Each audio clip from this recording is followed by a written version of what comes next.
¿Qué tal, compañeros? Para comenzar la clase de hoy les voy a contar un muy bonito y muy interesante mito griego. El mito de Orfeo y Eurídice. ¿Quién era este señor Orfeo? Orfeo era una especie de divinidad relacionada con la música. Él tocaba una lira, una guitarrita de estas redonditas, y se decía que tenía el poder de calmar a las bestias, de convencer a las personas a través de su lira. La tocaba tan bien que embelezaba, que convencía con su música. Pero a Orfeo le fue mal en la vida. ¿Por qué le fue mal? Bueno, para empezar vamos a decir por qué tenía estos poderes, ¿no? Orfeo tenía estos poderes porque era hijo de Apolo, nada más y nada menos que el dios del sol, y además padre de todos los talentos, porque con Apolo vivían las 9 musas, que son las inspiradoras del arte y del talento. Una de estas musas es Calíope, la musa de la poesía épica y de la elocuencia, es decir, de la capacidad para convencer con la palabra y con la emoción a los demás. Bueno, pues imagínate, entonces hijo de Calíope y de Apolo, pues tenía que salir Orfeo buenísimo para tocar la lira y convencer a las chicas. Por eso es que logra enamorar a una ninfa muy hermosa llamada Eurídice. Eurídice se enamora perdidamente de Orfeo, él se enamora perdidamente de ella, y cuando están a punto de casarse, un pastor quiere robarse a Eurídice. ¿Por qué? Porque también está enamorado de ella y es muy bella. Ella, que quiere a Orfeo, intenta huir del pastor y como va corriendo pisa una serpiente, la serpiente le muerde el tobillo y entonces Eurídice muere. Qué tragedia, ¿no?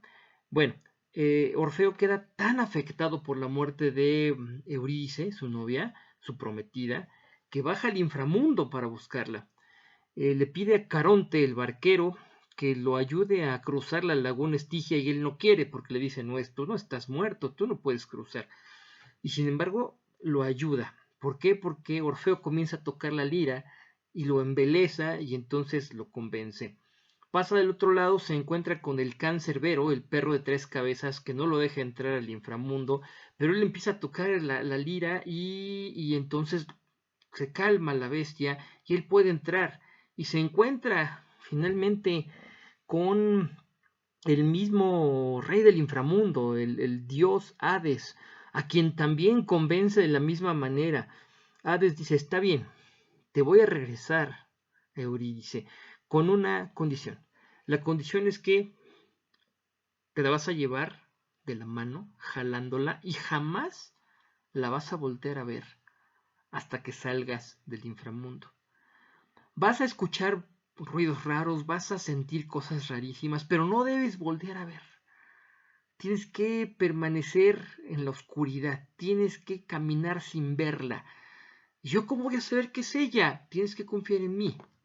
Aquí no se trata de saber, sino de sentir. Entonces, la única, la única condición que te pongo para que te puedas llevar a tu amada y ser feliz con ella es precisamente que salgas de aquí en la ignorancia de cómo salir. O sea, tienes que confiar en mí y salir y no voltear a verla.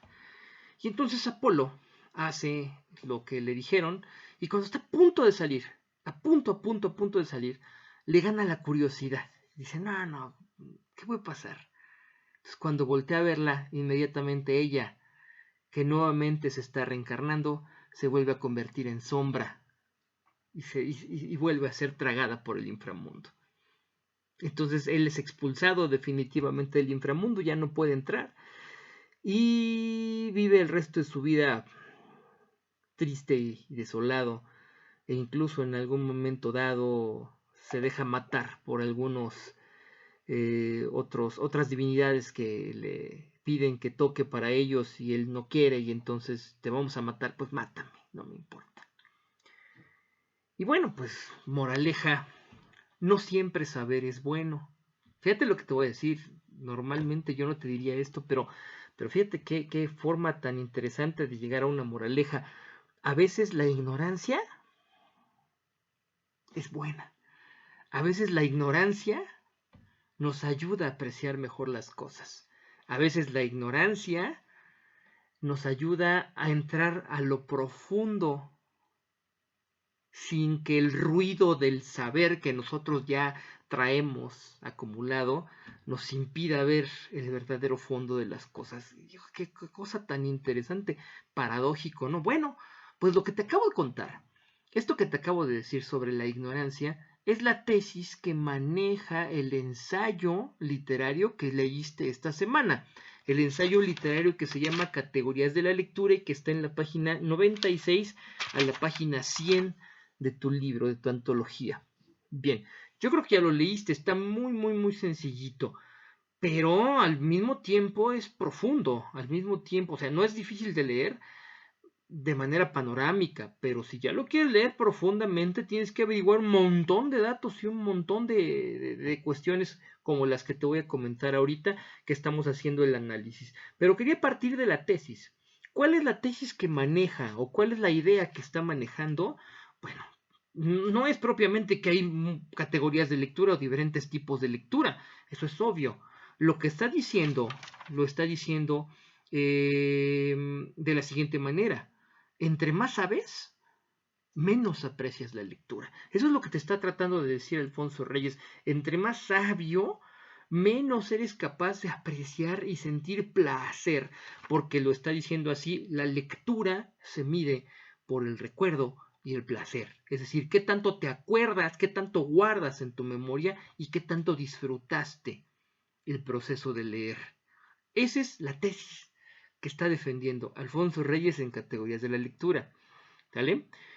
¿Cómo nos damos cuenta de esto? Acuérdate, la semana pasada ya vimos las partes del discurso. Vamos a tratar de organizar este discurso de tal manera que identifiquemos las partes del discurso.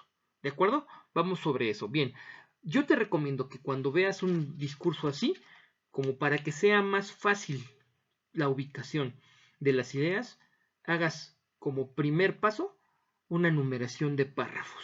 Entonces, si numeramos los párrafos del discurso, te vas a dar cuenta que tenemos 12 párrafos. Este discurso está hecho en 12 párrafos, nada más. O sea, es un discurso pequeñito. ¿Y cuáles dijimos que eran las partes de el discurso retórico? ¿Cuáles eran las partes? Bueno, la primera, el exordio, la apertura, que tiene que ser contundente y muy breve. Y después el narratio, que es donde te plantean de qué te van a hablar. Correcto. Después viene una parte extensa, que es, o más amplia, que es el argumentatio, donde te van a exponer la argumentación, es decir, los argumentos a favor de la idea que se defiende. Y finalmente, viene la peroratio, donde se va a dar el cierre también de manera contundente y se va a dar una especie de resumen de lo que se está hablando. Bien, vamos a ubicar estas partes dentro del discurso, pero primero te tengo que decir qué es lo que dice. Ya más o menos sabes porque tú ya lo leíste, pero lo que te está diciendo es que existen diferentes tipos de lectura, que hay algunas que son consideradas académicas, que son consideradas superiores a otras, y que tradicionalmente lo que nosotros creemos que es una forma, pues digamos, simple, inocente, ingenua de leer, que es la lectura en voz alta, es como la peor para los brutos, porque la lectura de a de veras, la lectura académica, la lectura profunda tiene que ser en silencio y además conocer todo lo que hay alrededor. Eso es lo que aparentemente se cree. Lo que él te va a demostrar o quiere demostrarte en este ensayo es totalmente lo contrario. Entonces, bueno, primero, el exordio. El exordio es tan breve que está en el primer párrafo, en la primera frase. Dice: hay categorías de la lectura. Ahí está tu exordio. Eso es todo. No hay más. Hay categorías de la lectura. Ya. Te está diciendo tal cual que no todas las lecturas son iguales. A ver, niégamelo. No lo puedes negar. Es contundente. Hay categorías de la lectura. Y después, el resto del párrafo 1 es todo el narratio, en donde te está diciendo ¿Cuáles son esas categorías? Según tal cosa, según tal otra, según tal, según tal, según tal. Tú puedes llegar a contar 6 tipos de lectura de acuerdo con este narratio o esta exposición inicial. Perfecto, es lo que te está diciendo. Y después, a partir del párrafo 2, inician los argumentos. Y los argumentos que te está diciendo son bien interesantes porque yo había dicho desde la primera semana que vimos el género didáctico que un buen ensayista debe ser un experto, debe ser un erudito. Le tienes que creer primero porque es un erudito. Y aquí te lo está demostrando. En los párrafos 3, 4, 5 te avienta una cantidad de autores y de ejemplos. Digo, son como 20, ¿eh? Yo te puedo mencionar a los que veo aquí rápidamente. Heinrich Heine, Sor Juana Inés de la Cruz, Profiat Durand, Théophile Gautier, Gustave Flaubert. Sin mencionarlos, habla de Dante, porque habla de sus obras. A través, cuando habla de Paolo y Francesca, eso aparece en la Divina Comedia.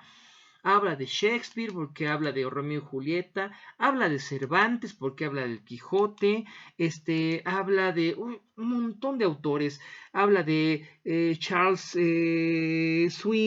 Swinburne, de George Meredith, de Walter Pater, de Ruskin, de Rousseau, de Leigh Hunt, de John de Mary Shelley, de Plinio, de Tomás Moro, de Alfredo el Grande, de José Vasconcelos incluso habla, de San Agustín, de San Ambrosio, de Charles de Savigny, etcétera. O sea, ahí lo que te está diciendo es, créeme, yo sé, créeme, yo he leído todo esto. Ajá. Y básicamente lo que dicen esos párrafos 2, 3 y 4 es, todos ellos leían en voz alta. O sea, todos ellos que son unos genios de la literatura, que son la crema innata y que son unos súper sabios desarrollados, leían en voz alta, no les daba miedo leer en voz alta. ¿Por qué no les daba miedo leer en voz alta? Porque leer en voz alta no está mal. Porque leer en voz alta, aunque pensemos que es como para brutos que apenas barruntan el alfabeto, que apenas están aprendiendo a leer, no es cierto. La lectura en voz alta se hace para apreciar, se hace para disfrutar, se hace para escuchar el ritmo, para deleitarte a ti mismo que te escuchas con lo que estás leyendo. Entonces, si todos estos genios hacían lectura en voz alta, ¿por qué tendría que estar mal la lectura en voz alta? ¿Por qué tendríamos que pensar que aquel que lee en voz alta pues, es un ignorante, ¿no?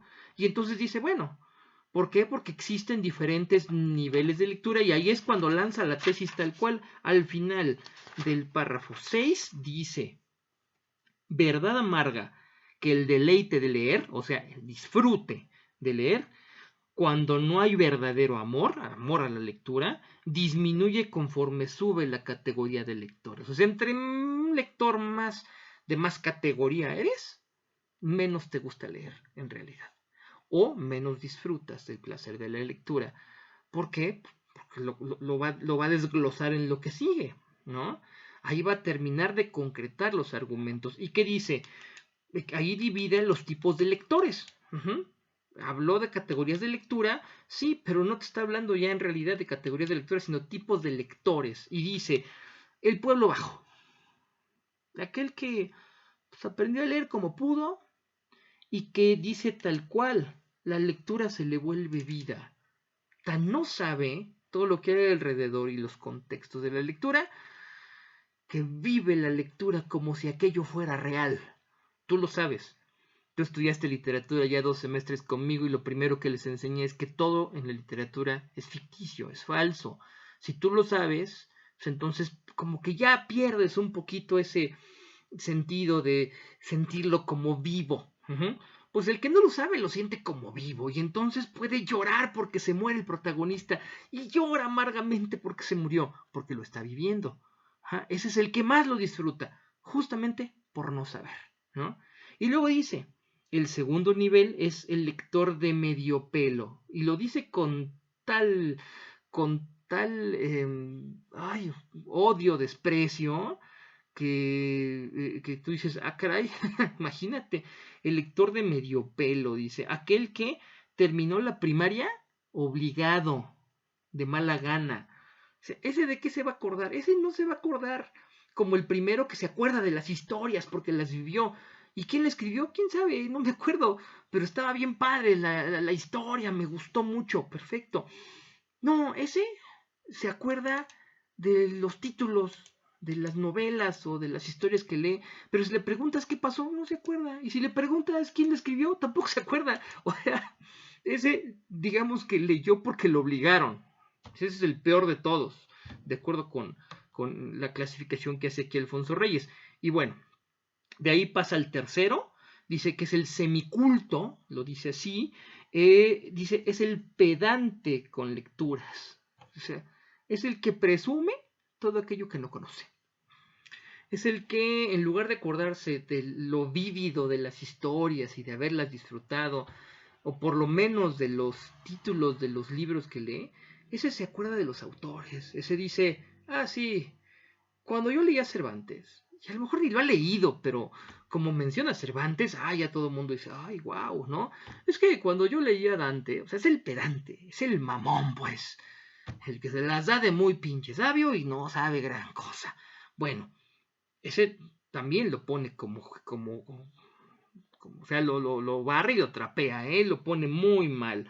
Y después dice, el número 4, eso es el peor de todos, dice que es el peor de todos, pero no lo trata tan mal. A los que tratan mal es a los de en medio, a los mediocres. Aquel que presume lo que no sabe y aquel que sin saber habla, ¿no? Aquel el de medio pelo y el que se las da de erudito. A los otros dice que son los peores de todos, sin embargo los trata con bastante respeto. Dice que son los malos bibliófilos, ¿no? Son, dice, aquellos que en lugar de fijarse en la historia o en el autor o en el título o en el contexto, digamos, literario, se fijan en el contexto material, es decir, en la edición. Es que esta obra es buena porque es una primera edición, o porque la editó fulano de tal, que era un genio en la edición, o porque tuvo ciertos errores y entonces hay por ahí algunos ejemplares con error que hay que conseguir para coleccionar. Oye, pero ¿y dónde está el error? ¿O qué dice? No me importa, lo que me importa es que tiene el error y hay que tenerlo como una prueba de que la edición falló. Bueno, pues son los malos bibliófilos, sin embargo, dice ahí que su erudición de repente lo salva de ser como este pedante o este mal lector, ¿verdad? Dice, son unos maniáticos, ajá, y tienen aversión al placer de la lectura. Para ellos el placer de un libro es el libro como objeto y su forma y su materia, no el contenido. Perfecto. Y hasta ahí termina el argumentatio. Después sigue el peroratio. A partir de digamos, el párrafo 11 comienza el peroratio. Es 2 párrafos nada más, párrafos 11 y 12, en donde dice, bueno, también hay otros que pues, leen rápido, y entienden. Pues bueno, ándale pues, ¿no? Que devoran libros y tú no puedes entender cómo, cómo es que lo leen tan rápido y cómo es que lo pueden apreciar al leerlo tan rápido, porque la lectura no debe ser tan rápida, dice. Y te pone más ejemplos de autores, ¿no? Dice que hay otros que leen por obligación y no por el gusto de leer. Dice tal cual. Y hay otros que por obligación o por gusto abren a la vez una novela, un periódico, un tratado de química, un ensayo filosófico, una revista de modas, al tiempo que califican varios ejercicios escolares. Nos están describiendo a muchos que nos dedicamos a esto, ¿no? Dice ahí que es tal su prisa por leer y por conocer y por allegarse de materiales que a la mera hora el que mucho abarca poco aprieta. No le entran a lo profundo de la lectura. Y finalmente, en el párrafo 12 cierra precisamente con lo que les conté al inicio, ¿no? Dice, Sin cierto olvido de la utilidad, los libros no podrían ser apreciados. Ese es el cierre contundente. ¿Qué significa eso? No te preguntes para qué te va a servir. Léelo, disfrútalo.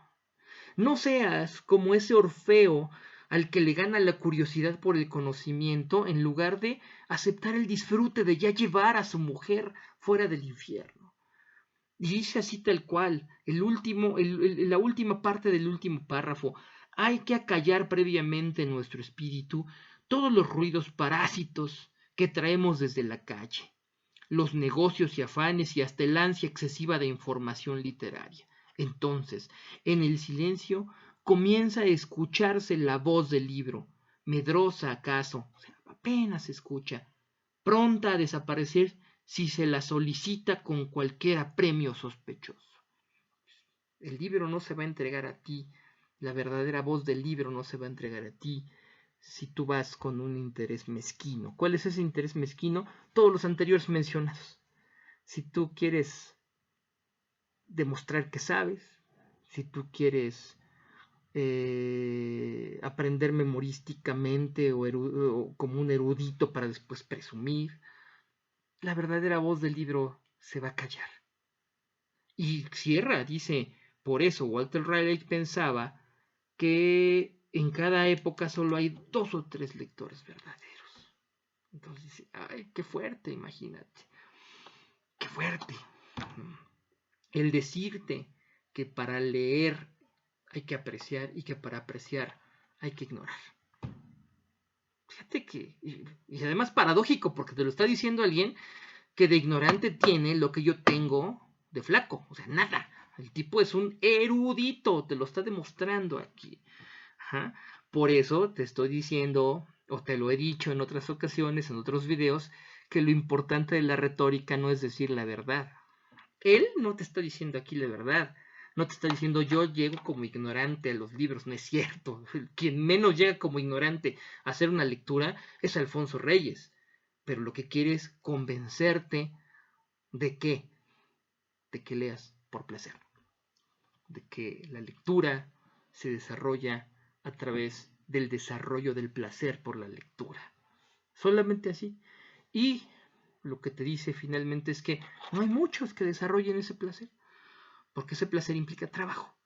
Es sentir placer por el trabajo. Imagínate. Entonces, bueno, en resumen, rápidamente, ¿dónde está el exordio? Primera frase. ¿Dónde está el narratio? Párrafo 1. El resto después de la primera frase. ¿Dónde está el argumentatio? Párrafos 3, 4, 5, 6, 7, 8, 9 y 10. ¿Dónde está el peroratio? Párrafos 11 y 12. ¿Cuál es el tono? Bueno, la tesis, perdón, de este ensayo es para apreciar hay que ignorar. Ajá. ¿Cuál es el tema? El tema es la lectura, a la cual hay que acercarse como una cuestión placentera, ¿no? Y para ello hay que quitarse todo el ruido, hay que aprender a desaprender para poder aprender más. Y finalmente, ¿cuál es el tono? El tono es súper erudito. O sea, en ningún momento dejas de darte cuenta que el señor Alfonso Reyes sabe, y sabe un chingo. Ahí está, ¿no? Y pues bueno, ahí está. Espero que este análisis, que ya no resultó tan breve, te sea de utilidad para completar tu tarea para el jueves, o sea, para mañana. Y espero que te haya gustado. Con esto cerramos completamente la unidad 3 y nos vamos directamente a la unidad 4, donde vamos a leer una fabulosa novela gráfica que se llama Operación Bolívar de Edgar Clement, y para lo cual tenemos 2 semanitas, compañeros, porque el semestre se nos acabó. Muchas gracias, éxito con su tarea, éxito con su examen, un abrazo.